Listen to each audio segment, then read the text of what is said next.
নারায়ণগঞ্জের রূপগঞ্জের গাজী টায়ার কারখানায় অগ্নিকাণ্ডের ঘটনায় কাজ শুরু করেছে জেলা প্রশাসনের তদন্ত কমিটি।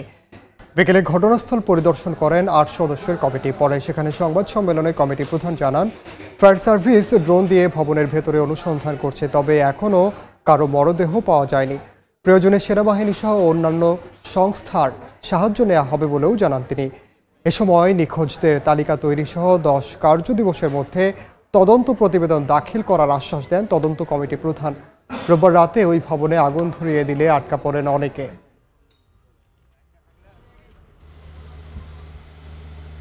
স্বজনদের খোঁজে আসতেছেন, আমরা নাম ঠিকানাগুলো লিপিবদ্ধ করে রাখতেছি। আমরা পরবর্তীতে যখন আমরা ভিতরে আমাদের কার্যক্রম চালাতে পারবো, তখন আমরা বুঝতে পারবো যে আদৌ কি ভিতরে এরকম আছে কিনা। আমাদের ফায়ার সার্ভিসের কাছ থেকে আমরা এটা আদায় করে নিব যে ওনারা আদৌ পারবেন কিনা।